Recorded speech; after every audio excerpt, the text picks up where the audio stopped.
Hello, Falcoholics. What is up? Welcome to episode 350 of the Falcoholic Live. Thank you for your patience with the YouTube technology. I can't blame it on myself.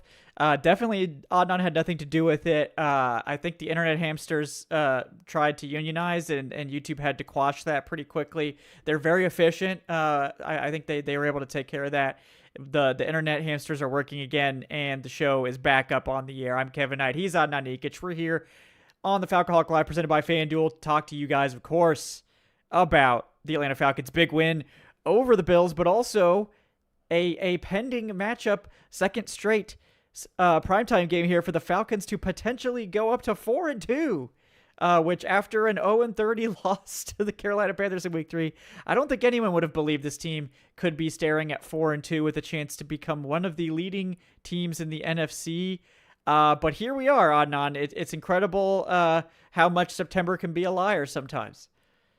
Yeah, no, I mean, we were the ship was taking in water very quickly after that Panthers game, and it felt like the iceberg was inevitable ahead of us because I mean, we came out of that Carolina game saying we had to have that one because you got the Commanders, Bills, and 49ers, which we've been warning about this gauntlet of a stretch since the schedule came out of all right, this is that 3 game stretch. You need to survive this. You need to survive this 3 game stretch.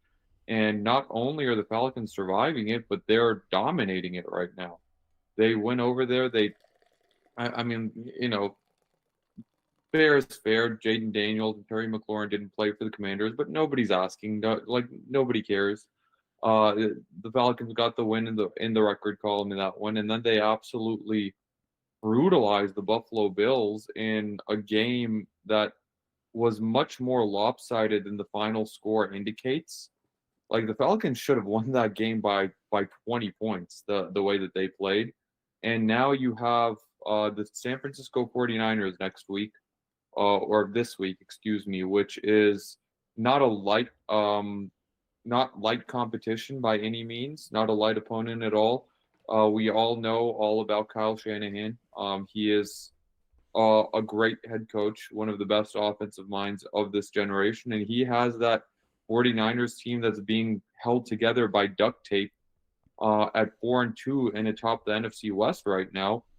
But given all the injuries, I think it's a great opportunity for the Falcons to come out of this at 4-2, and I just hope the Falcons are preparing for it with the attention that this game deserves and that they aren't just sort of resting on their laurels after the win against the Bills the way that they seem to be resting on their laurels after that Vikings game, and then they ended up getting pantsed in front of the country against Carolina.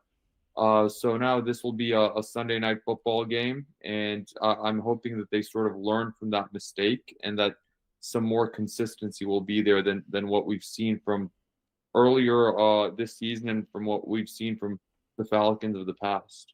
Yeah, this is a big game, and I think the Bills game was definitely a step in the right direction. We've seen this team be very lackluster. I mean, we've only got one example so far, but quite lackluster coming off a bye week under Raheem Morris last year. This team loves to have letdown games after big wins, and despite Marcus Mariota playing, I mean, Marcus Mariota played a hell of a game. I think if you look at his stats and what people have said, according to that one game, he had one of the best games of the entire year for any quarterback in the NFL. Which, I mean, I don't know if he was just motivated purely by revenge or what was going on there, but he played a hell of a game. That was not an easy matchup by any stretch of the imagination for the Falcons defense. I think you could say he probably played the Falcons defense maybe better than any quarterback other than Baker Mayfield so far, but that was a tough game. The Falcons survived it, got the big win, didn't come out with a letdown on Monday Night Football against the Bills, kept their positive momentum on primetime going. Now 3-2, which is better, I think, than any of us predicted in our preseason predictions. I think pretty much everyone had the Falcons at 500 coming into this Bills game, and most of us had the Falcons under 500 coming out of the Bills game. This now is an opportunity for the Falcons to get to 4-2, to get a big win against a prime NFC playoff team, at the very least a wild card team. We talked a lot about how the 49ers are kind of being held together by this, they're kind of flying by the seat of their pants. They've been able to make it work so far with Kyle Shanahan's just coaching up the offense, but it's pretty tough to continue winning with so many injuries. And I think the 49ers defense may have lost the biggest sort of linchpin of the whole team, and Fred Warner, who we all know is an all-pro, one of the best defensive players in the NFL. He's out for the season.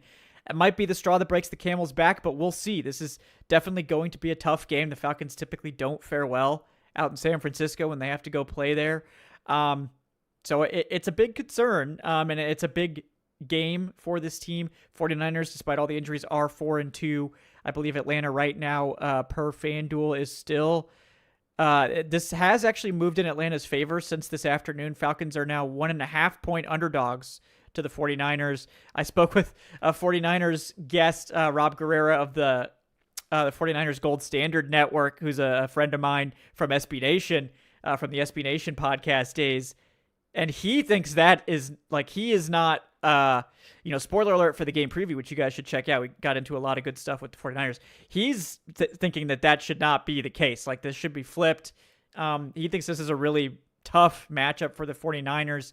But how are you feeling at this point, Adnan? I mean, we got a lot to get to tonight, but just kind of sky level take here. I mean, how are you feeling going into Sunday Night Football? I mean, in a vacuum, I should like the Falcons' chances. I do like the Falcons' chances. I'm more so worried about the Falcons beating themselves more than anything, even though I have profound respect for Kyle Shanahan and profound respect for, the San Francisco 49ers team. But this is not the same 49ers that we viewed coming into the season on paper. They're down. I mean, I don't think it's an exaggeration to say that their by far two best defensive players are on IR, season-ending IR, Nick Bosa and Fred Warner. Like, this defense is completely different without those two guys. You're talking about complete game changers on the first and second level of the defense.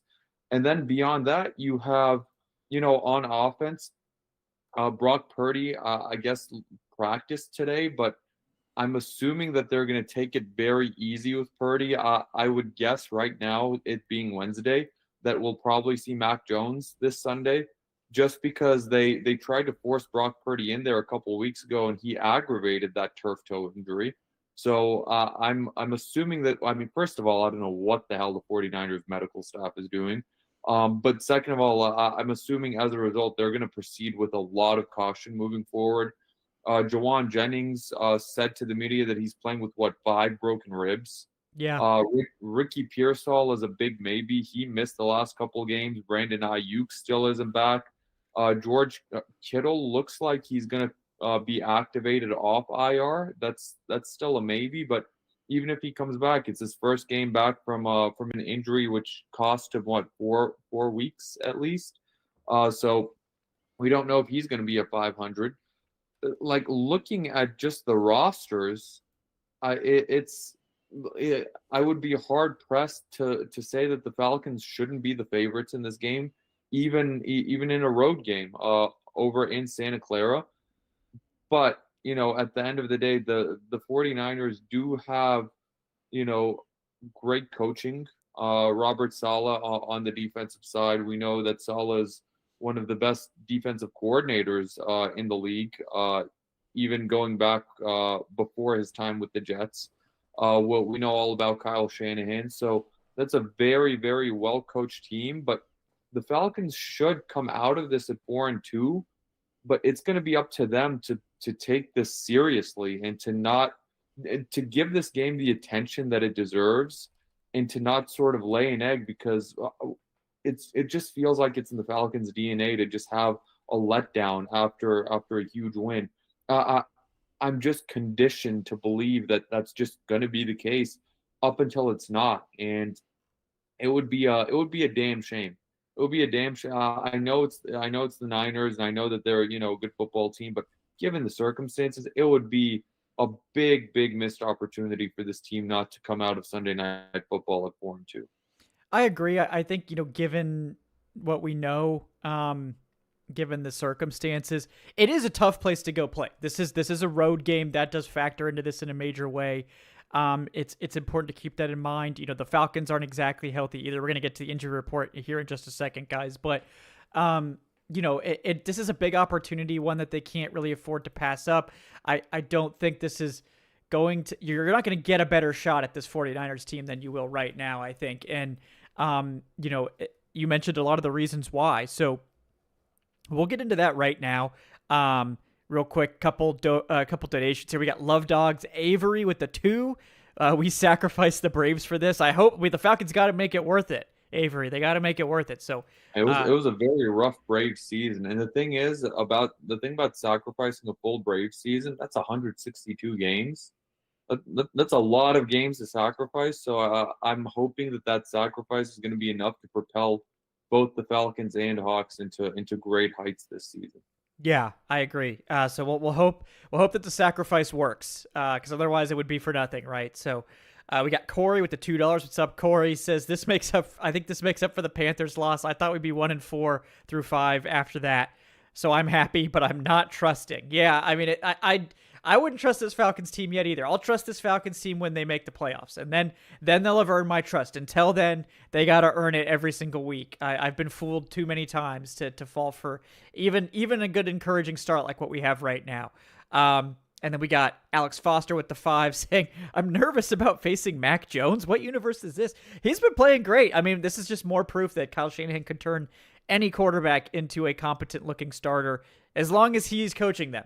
If anybody else coaches them, can't make any guarantees about that. But if Kyle Shanahan's coaching them, he can make it work. And then we had Alex Jones asking about my beer of the evening. It is Lawson's Nitro Stout. Haven't had this one before. It's a Irish style dry stout, nitro as well. So I got that nice, creamy head on there. So, which that sounds like an innuendo. It's not in this case, but yeah, it's good stuff. It's good stuff, guys. But right now, starting with the injury report, we'll hit the Falcons side first. Right at this point, the big one to watch that I think the team is probably most concerned about is Jake Matthews. Left the game against the Bills right before halftime, went straight to the locker room. He's considered day-to-day, did not practice today. Given what we know about Jake Matthews, and the team has kind of said it as well, I don't think they're ruling him out in any way because he's protecting the longest streak of starts in the NFL. He is an Iron Man. I think he really cares about the streak. To me, it's like if it's a risk, I probably wouldn't play him, but I know he's going to be pushing hard to play. So I think he's a toss-up at this point. We'll see. I know the Falcons have several other guys that aren't practicing today. Jalen Walker was an addition to the report with a groin injury. Clark Phillips is still out with a triceps injury and an illness. Billy Bowman's still out with a hamstring injury, and then Leonard Floyd was out with an illness. But Darnell Mooney was limited today, so that's a good sign. And then Taquan Graham and LaCale London were both back to full, so that's nice. But yeah, what are your biggest concerns at this point in terms of the injury report? I mean, it's low-hanging fruit, but it's Jake Matthews. It's your starting left tackle who looked like he got rolled up on pretty badly. And I think it's an ankle injury. I mean, we know Jake Matthews, if he can play, he's going to play. He's so far started 180 straight games, which is by far the longest active streak in the NFL. I think number 2 is Josh Allen at 111, 112, something like that. But yeah, Jake Matthews, he has not missed a start since his rookie season in 2014, when he missed a lot of the rookie season. Yeah, it's I remember even when his child was born, during the day he was at Thursday Night Football on right off Arthur Blank's jet to play the Carolina Panthers. I think that was that infamous game in the rain where Marcus Mariota turned and threw the ball. Correct me if I'm mistaken there, anyone in the chat, but yeah. So don't get me wrong, Jarrell was I would say passable. Yeah. It was okay. It was okay. Yeah. fine. I know PFF gave him like a 10, but come on, like that was I, not a 10. He was not good. Don't get me wrong, but like, come on, guys, like this I is mean, ridiculous. PFF gave Bijan a 70. It's like, Yeah, yeah. okay, He let's, was just a little above average, Adnan. So just a hair. yeah, it's but uh, he's not Jake Matthews, and I think this team. I mean, at the end of the day, when it comes to the tackles, it doesn't matter how good your offense is. It doesn't matter how how everything is clicking. If you are having detriment to your offensive line, then that's something that can just crater everything, and it's something that can just cave everything in on your offense if your quarterback doesn't have any time. If Jake Matthews cannot go, I would imagine that it's going to be a very, very heavy dose of Bijan Robinson. It probably will be anyway, but I'm sure the run game will be even more emphasized. Um, but yeah, so that's the big one. Bowman, hamstring injuries or lingering multi-week type injuries. I would not expect to see him back. Um, it'll be really nice to get Darnell Mooney back this week, just because I think Drake London was the only wide receiver who caught a pass on Yeah. Monday. Which great job, Drake. He played his ass off. Was fantastic, but yeah, you're gonna need more wide receivers to be more of a threat to actually secure the ball. And Darnell Mooney, uh, he hasn't been healthy at all since that injury in camp, very early in camp. It would be highly beneficial to the Falcons to get Darnell Mooney back at some point, at least near 100%, because you at the very least need the threat of Darnell Mooney, because otherwise there's no reason for the opposing team not to just bracket Drake London over and over again. Yeah, and we're gonna start seeing that. I think the belief is probably that Darnell Mooney is close to returning. I think I think the team doesn't want to send any resources unless it's absolutely necessary because we're already down a first round pick and a fifth round pick at this stage. I don't know how seriously they're taking the wide receiver thing. To me, that it kind of feels like they don't really think it's a big deal at this point. I think that definitely could change. I also think it's a situation where like they believe in this team, but I don't think they want to go all in per se unless they feel very confident that they actually have a shot this year. And like some things are lining up to where that may be the case, where they may push more chips in this year than they were planning to. I mean, the Eagles look very vulnerable. The 49ers have been absolutely ravaged by injuries. I mean, the Bucks look good, but they've also been ravaged by injuries, and I think at a certain point, the Bucks are not. They're simultaneously the most like unlucky, like the second most unlucky team with injuries, maybe just behind the 49ers, and the most lucky team on the field.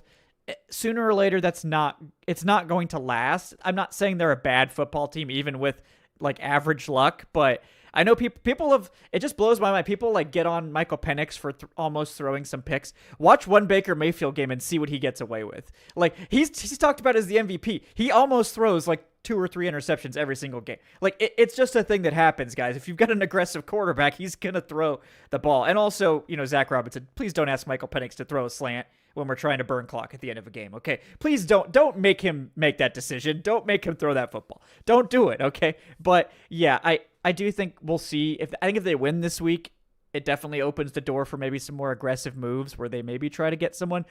I think people that are like barking down the Jalen Waddle tree, I don't think that's really an option. It's way too expensive. The team can't afford him and Drake London. I don't really think that's a realistic possibility. But like, we're looking more for like fringe wide receiver 2 type guys, not necessarily like wide receiver 1 type guys like a Jalen Waddle, right? So I'm not going to rule it out, but I would say kind of pump the brakes on that. Let's see what happens this week, and we'll go from there. But speaking of wide receivers, 49ers have so many wide receiver injuries. It is crazy. Like you said, the guy that is their number 1 wide receiver at the moment, Jawan Jennings, is you mentioned the broken ribs. He also has a low ankle sprain and a high ankle sprain, apparently, and a shoulder injury now as well. He's probably going to play because I think he's just that type of guy that's like, yeah, I'm going to do it. he is hurting bad, and you could see it in the game against the Bucks. He's not healthy. Ricky Pearsall, it crushes my soul because I own him. He's one of my fantasy goats. The guys that I got in like almost every league late in the draft. It doesn't seem like there's a lot of optimism that he's going to play, especially after a DNP on Wednesday. So that's definitely one to monitor. George Kittle did get a limited practice in, so that is a piece of good news for the 49ers. But otherwise, it's pretty much bad news everywhere else. CJ West, one of their young defensive tackles, was limited. Fred Warner, we know, is going to be out. Dominic Pooney, who's one of their starting offensive linemen, I believe their right guard at this point, he missed practice today. Sky Moore missed practice today. Yetur Gross-Matos missed practice today. Kalia Davis, one of their reserve defensive tackles, missed practice today.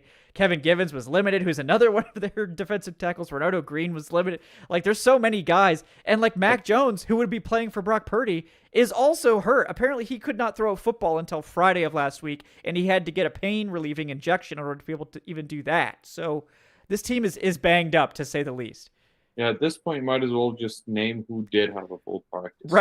Right. Michael Williams had a full practice. Upton Stout logged a full practice.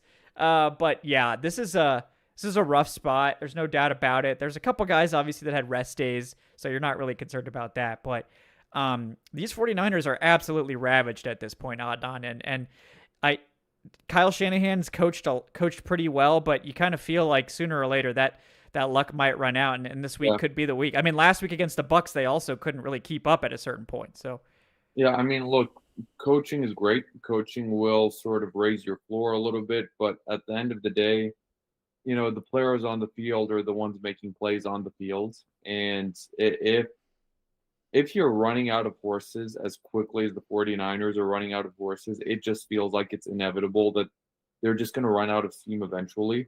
Like, don't get me wrong, but like they're 4-2, and I remember they had that, amazing win against the Rams on Thursday Night Football, but it's like, how many times can you really get away with that?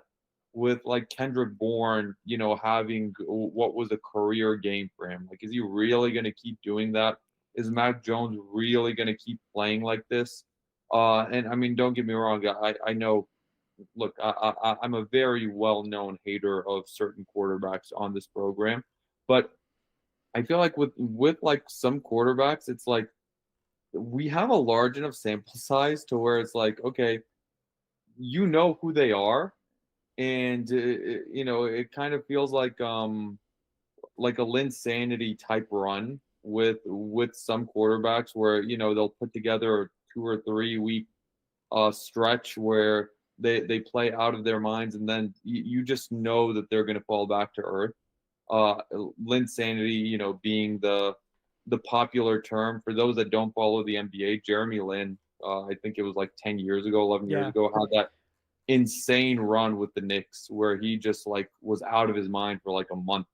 And now I'm coining that term, like, or not coining it, but I'm using that term here. Got to bring it back. It was a good term. Yeah. We're bringing it back. What they call it in football, in European football, in soccer, in Britain, they call it a purple patch run, like where it's just like you have like a few weeks in a row where everything is like going incredible, and then you just know they're gonna revert back to what the sample size says they are, and I think it's just sort of a matter of time with Mac Jones if he does keep starting. And I guess for the 49ers' sake, they're hoping that they have Brock Purdy coming back before that other shoe drops. But the way the Falcons' defense has played, that other shoe may well drop this weekend, because the Falcons have the number one passing defense in the NFL right now. They have the number one total defense in the NFL, but they also have the number one passing defense by far. Like, they are giving up less than 140 passing yards per game to opposing quarterbacks. Like, it has been insane. Like, the pass rush is there. The secondary is balling right now. The rookies are playing incredible.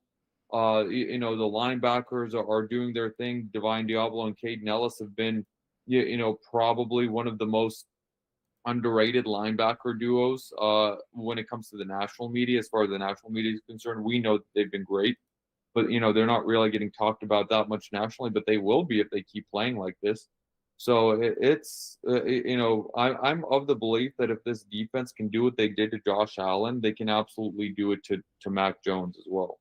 Yeah, I agree. I mean, Josh Allen puts so much stress on the defense, and shout out to Jeff Ulbrich. I think he had an unexpected game plan, just blitzing the living shit out of Josh Allen. I don't think anyone expected it. I certainly didn't. Josh Allen typically dissects the blitz like it's nobody's business. It's one of his best traits, and um, you know, it.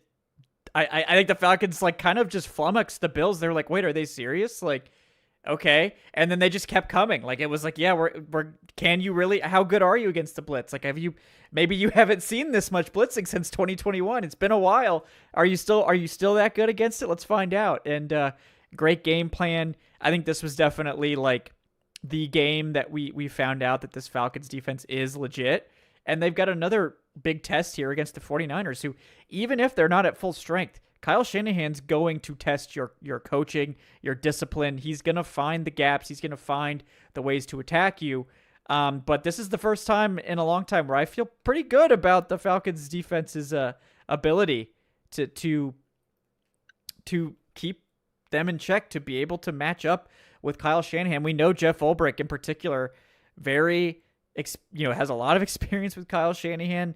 So does Raheem Morris. These guys very familiar with each other. So it's going to be an interesting chess match. But yeah, I mean, you brought it up. Like, this is a 49ers team that has survived off of throwing the football.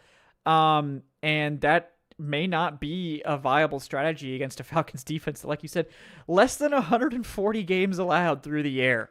Through 5 games. I didn't even think that was possible for this defense. Yeah, like even in a 1-game sample, I would have been shocked. They held Josh Allen, I think, to his worst game since his rookie season. This defense is really, really dangerous, and they're gonna get another opportunity to show just how good they are against Kyle Shanahan this weekend. Feels refreshing. Feels refreshing talking about the defense like this. I mean, look, if they keep doing this, if they keep this up, I'll be the first to say that I was completely dead wrong about them coming into the season, because I didn't even see it coming that they wouldn't be a bottom 10 defense this year. But yeah, I mean, I think they have exceeded even the most optimistic fans' expectations by far, because they have been just completely shut down at this point. Now, you definitely hope that it continues, but there's not really a bigger test in the NFL for a defense than Josh Allen and that Bills offense, which is, incredibly prolific and potent. And, you just made them sort of look like amateurs for the most part in that game on Monday night. But yeah, I mean, obviously the 49ers, we haven't even talked about the great Christian McCaffrey, who, they still deploy, as one of the best running backs in the NFL and one of the best dual threat backs in the NFL. I think you probably have the 2 best dual threat running backs in the league facing off against each other in Bijan Robinson and Christian McCaffrey. Everything's going to go through CMC, as you'd expect it to, because Kyle Shanahan is one of the really good traits about Kyle Shanahan as a coach and as a play caller, and we saw it here in Atlanta, and we've seen it in San Francisco since. When something works, he doesn't go away from it. Like, he will call the same play 5 times in a row, 6 times in a row, until you can prove that you can stop it. And that's sort of where the challenge may come in, of just that sort of simplicity, because a lot of offensive play callers will get cute, and even if something works, they'll be like, okay, well, they won't expect this, so we'll do this next. No, Kyle Shanahan, if one play works 2 or 3 times, he's going to keep going back to that well over and over again. And we've seen him do that with Christian McCaffrey many times throughout this season.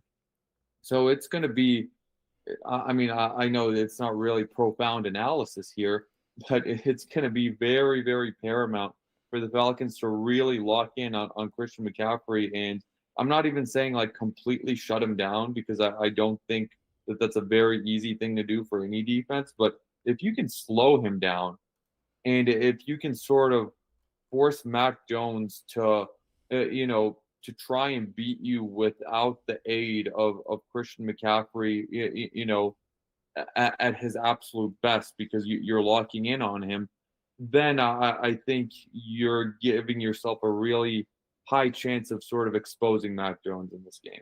Yeah. Yeah, I think so. And it's kind of crazy to think about it, but you mentioned like the 49ers have been one of the NFL's worst rushing attacks this year, which is kind of mind-blowing, but it has to do a lot, I think, with their injuries on the offensive line, among other things. But the 49ers right now are 30th in rushing yards per game, just 82. And in terms of yards per carry, they are worst in the NFL with 3.1 only. Which, like, when you have Christian McCaffrey as a running back, that seems almost impossible, but they have really struggled to run the ball. So the Falcons' biggest weakness on defense, which has been the run defense, which has been, not the stoutest. It's been fine. I mean, statistically, it looks like a bad run defense, but ultimately really hasn't cost them much. I think because they're so good against the pass, it doesn't take a whole lot for them to get somebody off schedule and then kind of clamp down on a drive. But, it's not really been much of an option for the 49ers to go the rushing route to move the ball, where they have been much better. Like you said, they're the number one passing offense in the NFL, despite quarterback changes, despite missing multiple options in the passing game. Kyle Shanahan has set this offense up in such a way that they just get passing yardage. They make it work. Now, if you look into it more, this is also the team with arguably the highest passing volume in the league. They average over 40 passing attempts a game, which is by other than the Cleveland Browns, which is not the company you want to be in. Other than the Cleveland Browns, they are the only other team that averages more than 40 passing attempts per game. They're so bad on the ground that they have to throw. But if you look at the efficiency stats, they're still good, but they're more like 10th. So this is a team that is gonna put the ball in the air a ton. The Falcons are gonna have to. They're gonna have their number one passing defense put to the test. Because the 49ers have just found ways to make it work, like you said, whether it's been Mac Jones, Brock Purdy, whether it's been Jawan Jennings, Ricky Pearsall. They haven't had George Kittle much. Maybe he'll be back, but they've been banged up. They haven't had their full complement, and they've still managed to find a way to make it work. Yeah, I mean, look, a major props to them, because honestly, it kind of feels like it happens every year to them at this point, because it just feels like they've been so snake bitten over the years, and I can imagine just sort of how exhausted their fan base may be feeling right now. I mean, don't get me wrong, we're feeling probably even more exhausted by the Falcons just falling short every year and winning 7 games or 8 games or whatever. But it's got to feel exhausting, like knowing that your team is in a championship window. And the 49ers have made 2 Super Bowls since Kyle Shanahan got there. And just seeing sort of lost season after lost season, just because these seasons are getting derailed due to injuries. That's sort of its own sort of special torture as a fan base. But I mean, yeah, it almost kind of feels like Kyle Shanahan is just so used to this, so he knows like exactly what he needs to do to navigate through the murky waters. Because I mean, how many teams, given all the injuries that the 49ers have had to deal with this year, how many teams would just sort of pack it in and be like, okay, well, it's just not the year, too much bad luck this season. But here the 49ers are 4-2. Like I said, they just got a big win against the NFC West, against the Los Angeles Rams. They couldn't help the Falcons out against the Buccaneers. Of course not. Yeah. Because nobody can, apparently. Nope. But it's major props to Shanahan and the 49ers for sure. But this is a game where if you're the Falcons, you really have to take advantage, because like, just looking at the scenarios, one, even if you take the vibes out of the equation, which the vibes would be immaculate if you come out of this a 4-2. There's there's a big difference at 4-2 and being 3-3, because you'll be 3-3 with a 2-3 record against the NFC, 0-2 record against the division. It's like, despite the fact that you just got two huge wins against the Commanders and Bills, you're not going to be in the most advantageous position in the NFC when it comes to, one, the division, because the Buccaneers, if they continue their black magic run that we've been seeing, they'll go to what, 2 games ahead of you in the loss column. I think you could even fall behind the Carolina Panthers, who play the Jets this weekend, and the Jets can't really beat anyone right now. So I mean, you'll be third in your division. 3-3. I mean, season's not over by any means. Like don't get me wrong, but it's not. It'll have definitely been a big missed opportunity. Versus if you're 4-2, that's a 3-game winning streak. That's back-to-back wins on prime time. You'll be 3-2 in the conference. You'll definitely be in the playoff picture at that point. And then if the Bucs do happen to stumble against a very, very good Detroit Lions team, who, despite the fact that they're missing their entire secondary after Brian Branch's suspension got held up. By the way, another break for the Tampa Bay Buccaneers in that regard. You'll only be 1 game back of the loss column in the division, and then you'll have the Dolphins coming up next. And we'll get to that next week. Yeah, we're not going to look too far ahead, but yes, you're absolutely right. Ahead. Yeah. But that's the game that I'll be more afraid of than any other game on the schedule if this team is 4-2, playing the 1-5 Dolphins at that point, which they very well might be. But yeah, you'll have a really, really great opportunity to get off to the type of start you got off to last season. Yeah. It's important to get this win this weekend, and if you're serious in the NFC and as a playoff contending team, you have to find a way to beat what is a beleaguered 49ers team that is not really at this point with that their defense has held it together, and I think it is impressive. Like, the fact that they're here at 4-2 at this point is impressive. We're not discounting any of that. We're not trying to disrespect the 49ers organizationally or as a football team, but at this point, you got to be able to beat this team now. Like, they don't have their best defensive players, 2 of them.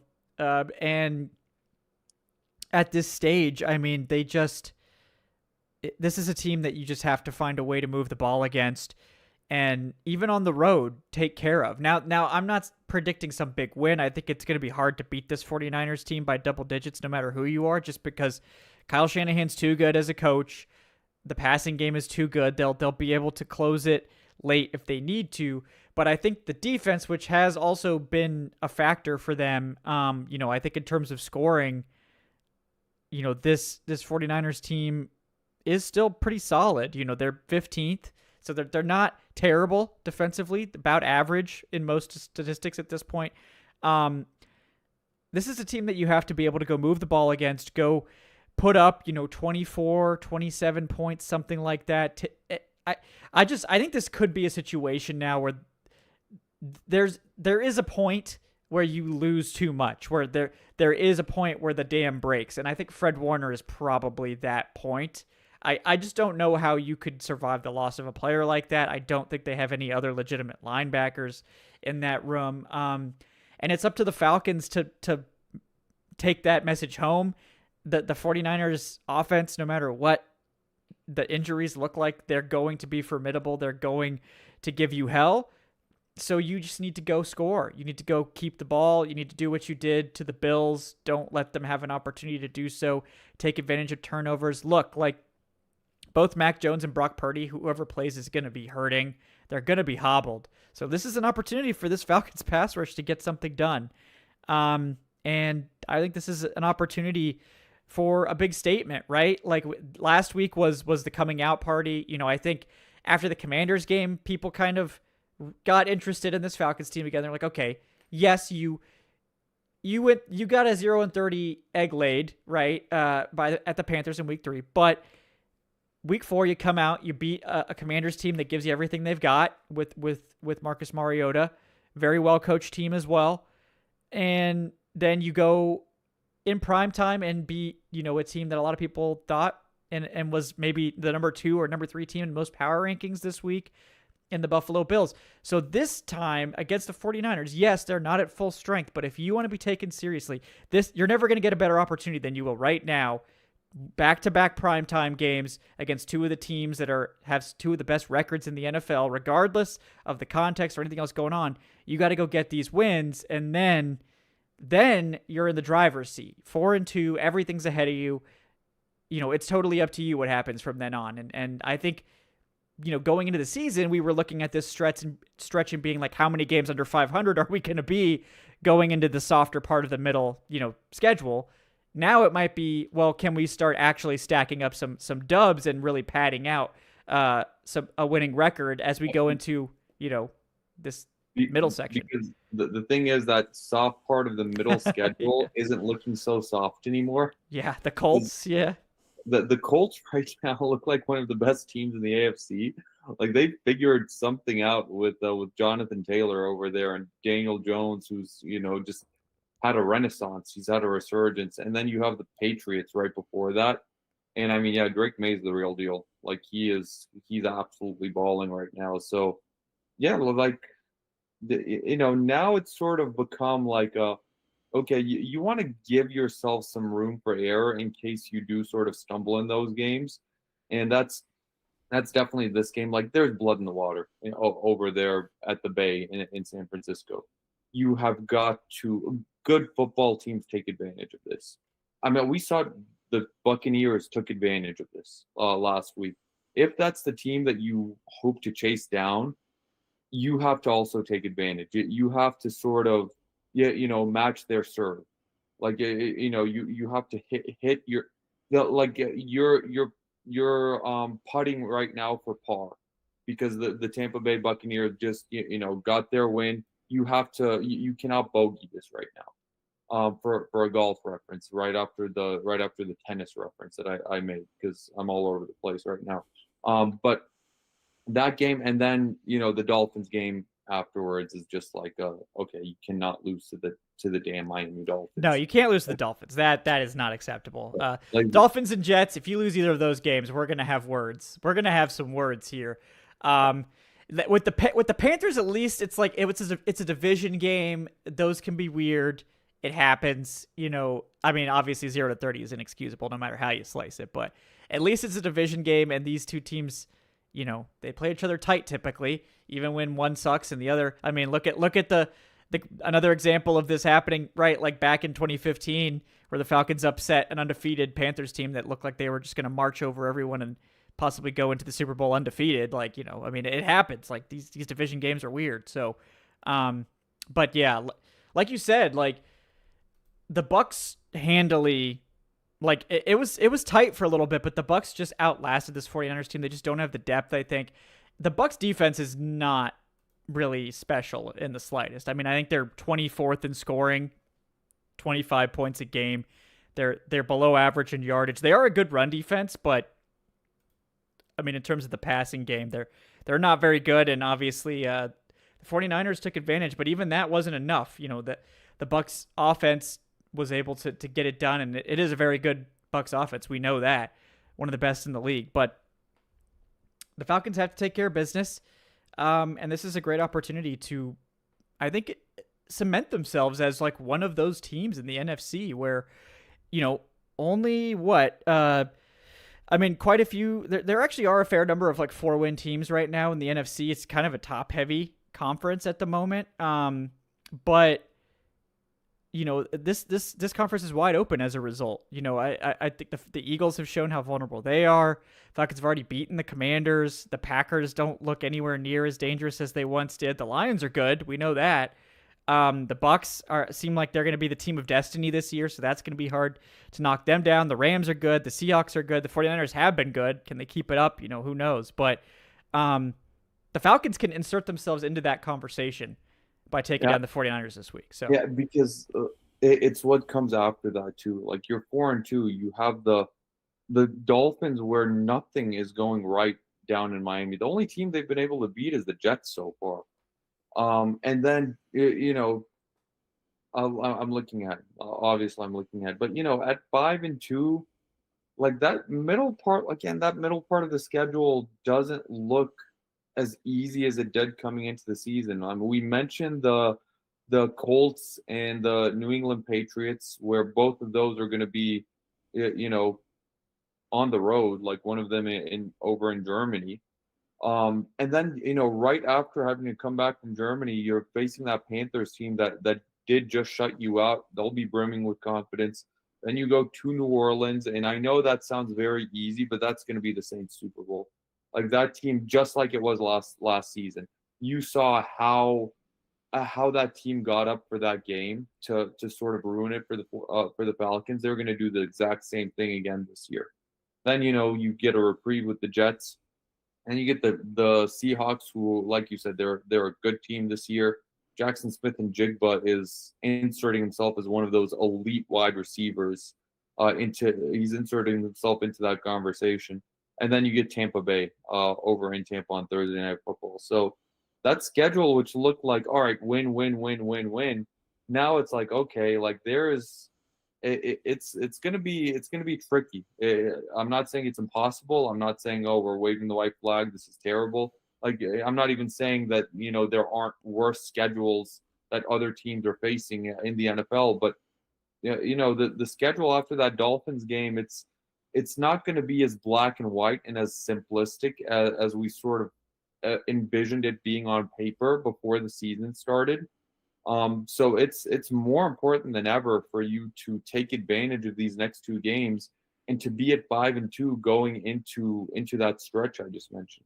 Yeah, I think it's critical. I think you're absolutely right there. And the Colts and Patriots are a lot better than expected. Cardinals not as good as expected, right? So that one's a little bit easier. The Seahawks certainly look like they're a formidable opponent as well. Not gonna. I don't think there's a ton of easy games in there. And honestly, I think it's better for this team to have to.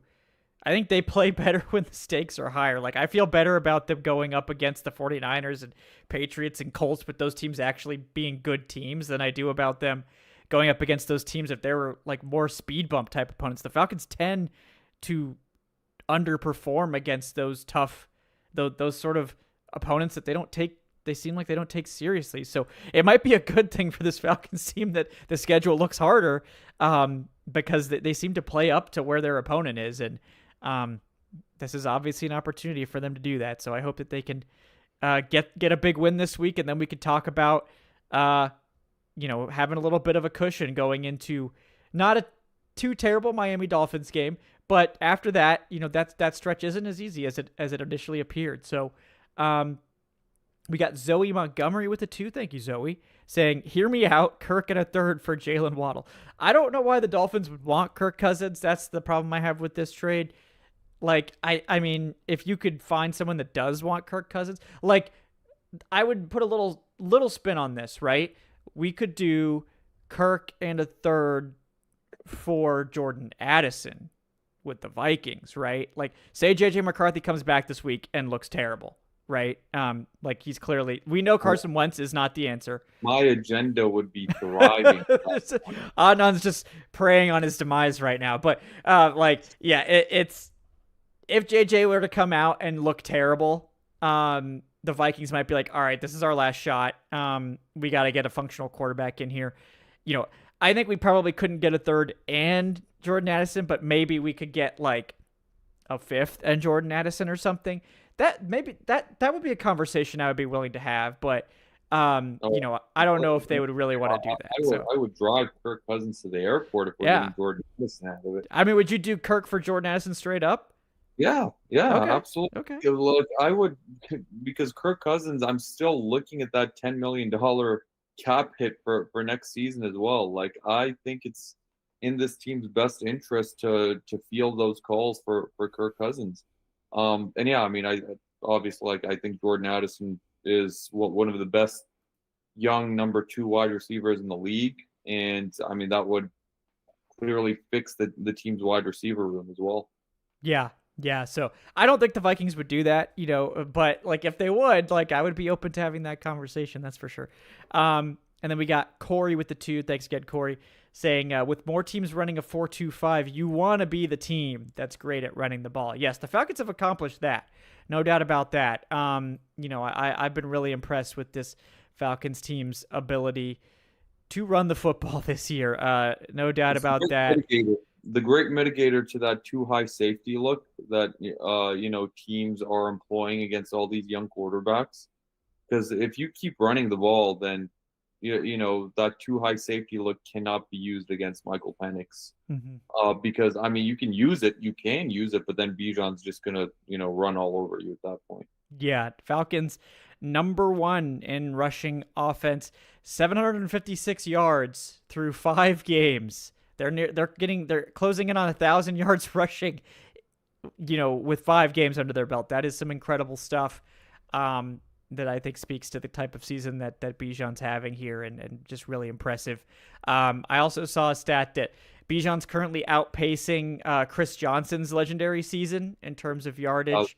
And also, I think Bijan's start to the season is the second best in terms of total rushing and receiving yardage since Thurman Thomas for the Bills way back when, I believe in the 90s. So, pretty incredible stuff we're seeing from Bijan Robinson so far this year, Adnan. Yeah, I mean, I saw a stat, and I'm trying to. It was shared in like my group chat of like I think the top 5 seasons in terms of like yards from scrimmage through like yeah. So it's the most scrimmage yards per game in NFL history in a single season. So if Bijan Robinson was to continue the pace he's on, he would break the record for the most yards from scrimmage per game in a single season in NFL history.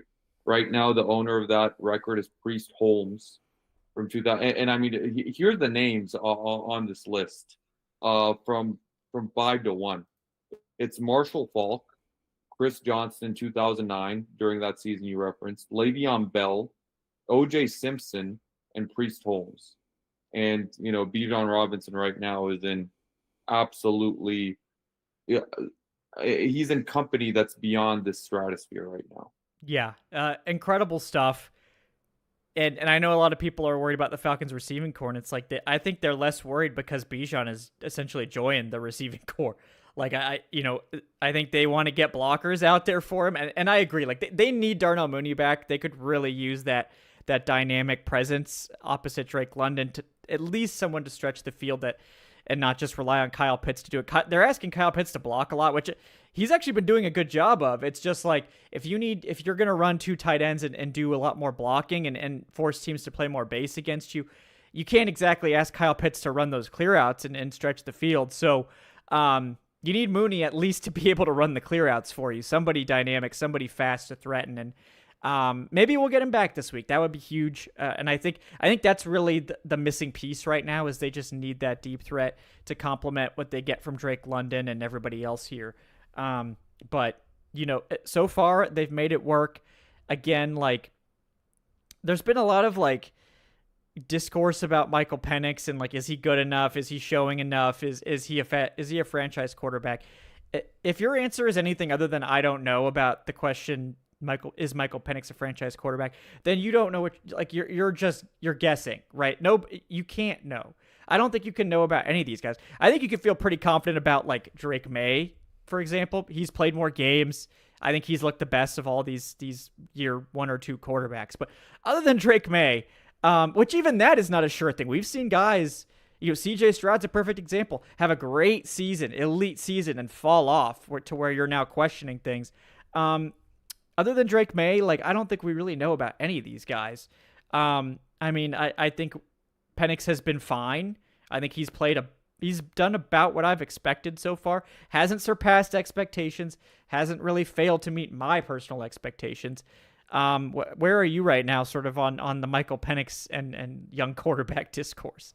I mean, yeah, I think Penix he's been fine. Like I haven't. Like you said, it's just complete guesswork. Like, is he going to be a franchise quarterback? Is he not? I know there's some people that, get ahead of themselves with this stuff, and they were calling him a franchise quarterback after last season and like going into the summer. But I feel like on this show, we always sort of like pump the brakes a little bit on some of those conversations. And I would definitely continue to pump the brakes. I think Penix right now on this team is probably like at a game manager level, and I think that's more than okay because coming into the season, I think some of the conversations we had were okay. If Michael Penix can propel himself into like that upper stratosphere of being a top 10 quarterback, then this team can really have a chance to like do something great and like win the division and stuff like that. I don't think any of us foresaw the defense being this good. I think we were having those conversations with the idea that, all right, this defense will probably be like 25th in the league.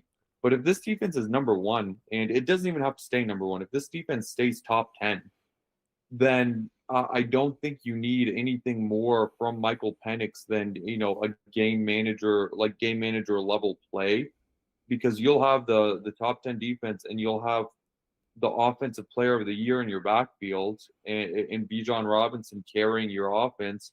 And at that point, it's just going to be like, okay, Michael, go out there, hit some of these throws, move the sticks, don't make any mistakes, and, this team will be just fine.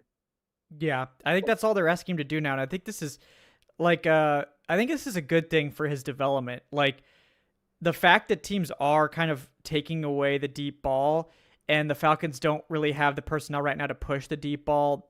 I think it's kind of forcing Penix to grow his game in the short to intermediate area, throwing over the middle of the field. These things that he wasn't always forced to do in college because he was just getting favorable matchups with that elite receiving core at Washington. I think this is good for him.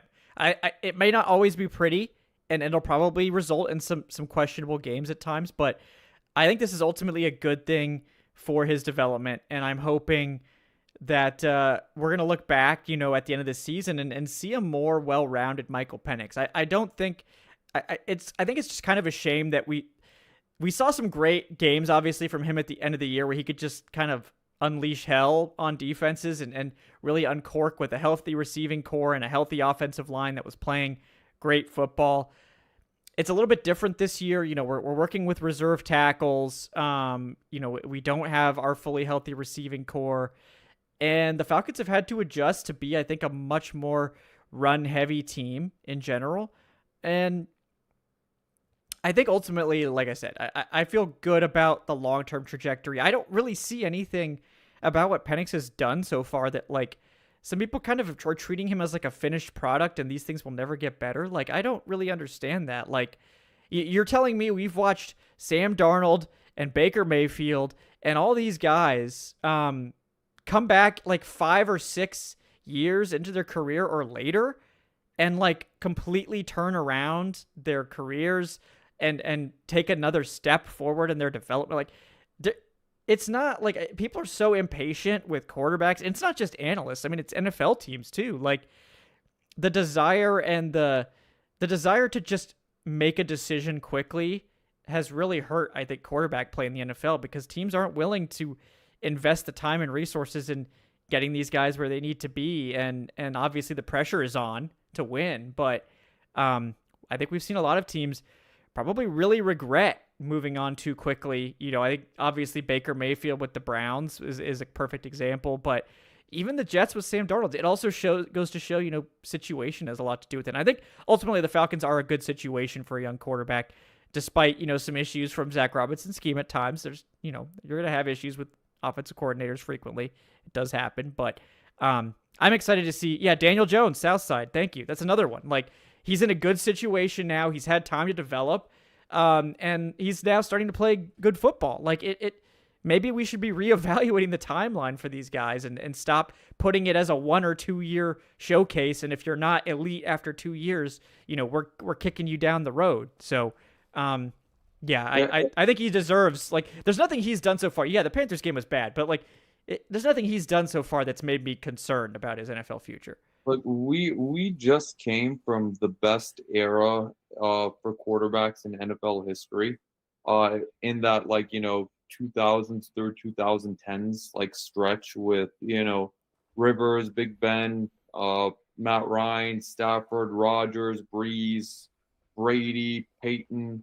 And I kind of feel like the NFL has sort of set this expectation on these young quarterbacks to be that next wave of these quarterbacks to carry the torch from those predecessors, and they're sort of comparing them. And I'm not just talking about fan bases. If it's just fan bases, it's whatever. But it's like front offices and coaches are comparing these quarterbacks now to the quarterbacks that we just saw in that era, and it doesn't always work that way because I mean, sometimes you just have to admit maybe this was just like the era for quarterbacks that we may never see again. And I mean, don't get me wrong, we have some of those torch bearers now who are still carrying that baton over in Patrick Mahomes. We just saw Josh Allen, Lamar Jackson, Joe Burrow, and those guys are fantastic. Those guys are great. But it's like it's these young guys where for example, we just came from an era where if you aren't super successful in year one as a rookie quarterback, then that clock sort of speeds up way too much, and owners become impatient, front offices become impatient, and all of a sudden these quarterbacks start getting kicked to the curb. And that's sort of been a bit of a disservice to this new wave of young quarterbacks, because I mean, we've seen it with these young quarterbacks that have just come in. Jaden Daniels aside, he had a superb rookie season last year, but yeah, I mean, Caleb Williams, who was this great number one pick, he hasn't been too great so far in his NFL career. Trevor Lawrence, who was thought of as generational, hasn't really done much, like 3 or 4 years into his career. Kyler Murray looked good for a little bit, and now it's like like, what is Kyler Murray like when it comes to that, like, hierarchy of quarterbacks? So I don't know, like, it just feels like it just feels like a lot of these young guys are being done a disservice because they're being compared to some of these all-time greats that we just watched. But I kind of feel like coaches and teams are going to recalibrate a little bit in the coming years, because it always happens like that. After sort of some disaster strikes, you recalibrate and you reevaluate, and then you sort of realize that, okay, maybe these guys aren't like that era of quarterbacks, because maybe we'll probably just never see that era of quarterbacks again. Yeah, and you're absolutely right. And it's the NFL is all built around flashy passing and all this, but I think we're seeing like a shift back to ground and pound, because the rise of two high shells and defenses really adjusting to the rise of the passing game. And I think it's one of the best things about NFL football is that it is constantly changing and evolving. And the run game is going to come into focus, but you're going to need the passing game too. Like, I think we're coming into an era of balanced offensive football that could be really fun. And I think Michael Penix is a good quarterback for that. I think he's a good fit for what the Falcons want to do. And I think they'll be vindicated with that pick eventually. And I'm excited to see where he goes. But yeah, I'm not having the discourse of like, oh yeah, well, Penix isn't that good, or we should have taken X or Y over him. Like, everybody forgets, like, Matt Ryan won Rookie of the Year in 2008, right? Do you guys remember what Matt Ryan's stat line was in 2008? Yeah, 16 touchdowns, 11 interceptions. That was his final stat line in 2008. They didn't ask him to be Matt Ryan that year because they knew he's a rookie. He's a rookie quarterback. So let's all, pump the brakes a little. Matt Ryan wasn't the Matt Ryan of 2016 elite NFL quarterback Matt Ryan for a little while. So give Michael Penix a little time to get adjusted to the NFL. It's never been easy. It's never been harder to get adjusted. So we got Corey with the 2 saying, I'll Venmo the football gods $1,000 if we can beat the Patriots in the Super Bowl 28-3.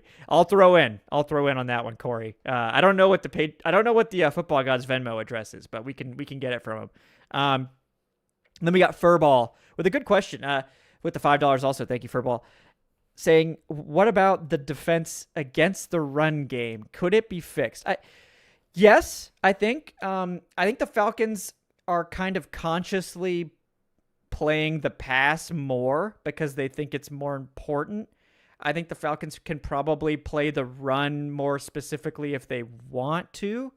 And I think we've seen that. Like, they've adjusted to stop the run on certain drives and done a good job of it. I think most of the time this defense is focused on stopping the pass. And even in today's NFL, where we are seeing a little bit of a shift back towards the run game, the pass game is still the most important thing. And the way the Falcons are playing right now, I think they just need to keep teams from closing the gap quickly. And they don't really care if you're going to run the ball and grind slowly down the field, because then you're trying to beat the Falcons at their own game. And I don't know how many teams, if the defense continues playing like this, I don't know how many teams are going to have success trying to beat the Falcons at their own game, like, to be honest. So, that's not a winning recipe to me. So I think the Falcons are okay. If you want to try to have slow, methodical drives, the Falcons can probably do it better most of the time, which is weird to say. But, I think that they can defend the run better. I think getting Taquan Graham back will be nice. Sam Roberts looked great. That man played like 10 snaps. I've never seen someone come in essentially like completely like not off the street. I slandered the man. He is on the active roster. He's not a practice squad elevation. Comes in like a critical drive too, like where the Bills are driving. I mean, the Falcons still have a substantial lead, but like it is important for them to get a stop here. Sam Roberts comes in to get his first snaps. He's just kicking ass. So I mean, maybe everything's fine. Maybe Sam Roberts deserves some more snaps on game D. It reminds me of when the Falcons traded a 7th for Contavious Street at the trade deadline, and then like Street in his first game just like made a huge impact. I think he had that like fumble recovery that he like ran back inside the 5. He like had like a sack. And it was just like, what the hell is it? Like, where did this guy come from? But yeah, Sam Roberts is not a guy that was on my bingo card to really make any sort of impact this season. Yeah, and D'Angelo Malone game-sealing interception, probably the most unlikely stat that I've ever heard to close out a Falcons game in the year 2025. So shout out to D'Angelo Malone. So. But shout out to Zach Harrison. Yeah. Zach Harrison. Yeah, Zach Harrison made that entire play happen. Like, yeah, shout out to D'Angelo for being at the right place at the right time. But that ball just like fluttered into his hands. that was all Zach Harrison, like chasing Josh Allen down and batting that ball, like, deflecting that ball into right where D'Angelo Malone was. Yeah. I don't know if you watched the replay too. Xavier Watts had a shot at that ball too. He saw Zach like closing in and he just started sprinting towards that. So I think if Malone hadn't been there, I think Watts would have had a shot at that ball as well. So shout out to the rookie. D'Angelo Malone, getting in the way of Watts. D'Angelo Malone is hurting Xavier Watts. Robbed Xavier Watts defensive, rookie of the year campaign here. No, shout out to Malone. That was a good catch. Honestly, those like are some of the hardest interceptions where it's like it's coming right to you. It's spinning in the air. It's not a clean catch or anything. All the pressure's on. You're just sitting there. It's like you just got to make a routine catch, right? But that's when the lights are on, and it can be tough. So shout out for getting it done, D'Angelo. I don't remember the last time the Falcons like just have won multiple games on defense like this, where it's like they like close out a game with a turnover. It's like we don't even have to worry about like a 4th down or anything. It's just like, yep, just no, we picked him off. Picked him off on like 2nd down. Game over. We could just kneel it out. I really enjoyed that. I really enjoyed that for a change. And honestly, like the Bills were out of timeouts. Even if they score a touchdown there, like they still have to recover the onside kick, and it still would have been a very, very difficult mountain to climb for them in that scenario. But that's all because the defense played as well as they played throughout the entire evening. Like it was suffocating. Like they just never let the Bills establish any bit of momentum, even though the Falcons offense and special teams, through some of their own mistakes, were trying to give the Bills momentum in some of those like scenarios. The blocked kick, not kicking it and turning it over on that 4th and 3. Like it was just like, it's like, what are we doing? You're just like giving them like the opportunity to just like establish this momentum. And every single time the defense is just like, nope, just complete shutdown. Yeah. No, it's been really impressive, and I've really enjoyed watching this defense. It's been better than our wildest dreams, which is it's nice to have that happen for a change. So, I mean, more than anything, I think the difference this year is just how good the defense has been. And like you said, they don't have to be number one to make this work. Although that would be great. Please continue playing like that. But at this point, like, I mean, I think we started the season off like, okay, the number one probably not going to last, right? We're 6 weeks into the season, going into week 7. Like, we're starting to get to the point where it's like, this might last. Like, I don't know if they'll stay number one, but like top 5 may be realistic for this team. So, I mean, love to see it. I'm excited to see how the rest of the season plays out. But Adnan, anything else you want to touch on tonight before we wrap up? No, I think we covered it. And it's one of those rare shows where we actually spent as much time talking about the next game as we did about the last game. So, so great podcasting on our part. Yes, very very versatile. Went forward and backwards tonight. And it's nice to be looking forward to a tough game and being like, yeah, this is an opportunity for us to go win, instead of being like, well, if they lose tonight, we're probably gonna pack it in. So we're not really gonna talk too much about that. But no, the Falcons are in the driver's seat. They've got an opportunity here to, I think, cement themselves as a legitimate NFC contender. And if they get this win and they're 4-2, we're going to be having that conversation. Not just us, this Bills game, everyone took notice, right? That's what we talked about last week. It's like, you get this Bills win, you find a way to do it. Doesn't matter how it looks. You get this Bills win, people are going to take notice. You get this 49ers win, people are going to do more than take notice. So, and then obviously you have to beat the Dolphins, but then you take care of business against the Dolphins. Then we're really cooking. So, yeah. Now the one thing we didn't talk about is the special teams has got to get better if this team is going to really achieve some of its goals this season. And yeah, John Parker-Romo, he looks like he's still going to be the kicker coming into this week. And I kind of feel like that may be a very, very hot seat, on prime time this week. So it would really behoove Parker-Romo to not miss any kicks or not get any block this weekend. Well, Parker-Romo oscillates every week between perfect and terrible. So last week was the terrible week. This week is another perfect week. So I think they were wise to keep him for the good week, and then next week we'll make the transition going into the Dolphins game. So, but some wild stuff. Guys, thank you so much for tuning in to the Falcoholic Live presented by FanDuel tonight. Thank you for your patience with the start of the show here with YouTube not cooperating. And yeah, we'll be back. We'll have a game preview with Rob Guerrera from the 49ers Gold Standard Network. Fun show. It's going to be coming out on Friday for you. Then we'll be back, obviously, for Sunday Night Football. Another late post-game show for our late night crowd. So we'll be back then. Check that out. Of course, we'll be back rolling with a normal schedule for a change after that. It's been 3 weeks of abnormal schedules in a row here. So we'll get that going for you guys. Please like and subscribe if you haven't done so already. Really helps us out. Trying to get to 10K by the end of the season. We're inching closer to 9. So if you want to help us out there, please do. If you want to support the show, you can do so on Patreon at patreon.com/FalcoholicLive or join up with the channel memberships. Also, if you're a podcast listener, 5-star review on your podcast platform of choice. Big help too. He is Adnan Ikic at Say Which Way. Check him out there. Check out his stuff on the Falcoholic. I'm Kevin Knight at Falcoholic Kevin, also on the Falcoholic. All of our written stuff is going to be there as well.